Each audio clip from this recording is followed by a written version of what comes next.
छोट्या छोट्या आनंदात खरंच सुख दडलेलं असतं, हे तर खरंच आहे. आणि बघा, असं तर कधी होत नाही मी बागेमध्ये आले आणि हे पक्षी आले नाही. यांचं दर्शन मला दररोज सकाळ संध्याकाळ होत असते आणि असे मस्त दाणे खात बसतात. आणि एक पक्षी वर थांबते वाट बघायला की कोणी दुसरे पक्षी येणार का त्याच्यासाठी. तोपर्यंत हा पक्षी खाणार, मग तो पक्षी येणार. असं याची जोडी दररोज माझ्या बागेमध्ये असते. म्हटलं चला आता आपले कामं तर दररोजचेच आहे, थोड्या वेळ उन्हामध्ये बसूया.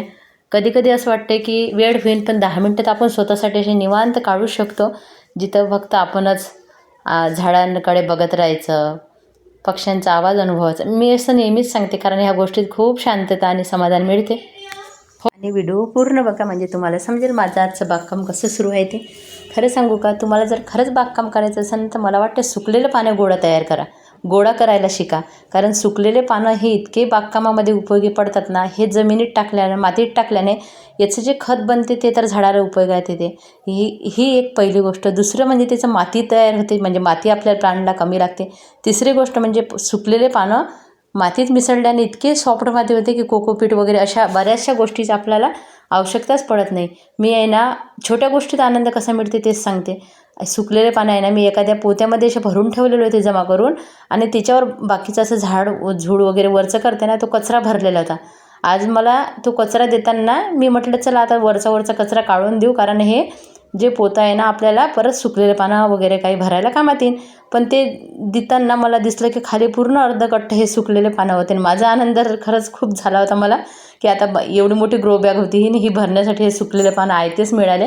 कारण मी मागे जमा केलेले होते पण मला माहीतच नव्हतं की त्याच्यात खाली सुकलेले पानं आहे. कसं कधी कधी चुकून हे झालेलं असेल, आणि अशा गोष्टीत मला आनंद मिळते. दुसरं काय पाहिजे. आणि इथं आलं ना तर इतका वेळ जाते. मी ठरवलं होतं फक्त 10-15 मिनटं काम करते, कारण बाकी पिकोफॉल वगैरे बराचसा करायचा आहे. जमलं तर आता उद्या करेल, पण उद्याचा आहे रविवारी तर खाण्यापिण्यातच जास्त टाईम आपला जात असते आणि मग बाकीचे कामं राहतात. 10 मिनटाचं काम होतं, पण बघा इकडे झाडझूड किंवा झाडांचं बघणं हे सर्व सुरू असते ना, त्याच्यामुळं इथं आल्यावर वेळ कसं जाते हेच मला कळत नाही.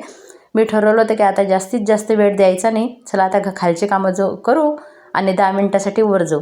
पण आली तर मग परत म्हटलं आता झाडांना थोडंसं खत पाणी वगैरे देऊन द्यावं, त्यांची काळजी घ्यावं, म्हणजे उद्या सकाळी आपलं तो वेळ वाचेल पाणी बिणी देण्याचा. कारण सकाळी जरी थंडी आहे ना, दुपारी इतकी ऊन तापते ना, त्याच्यामुळं वरचे झाडं सुकतातच.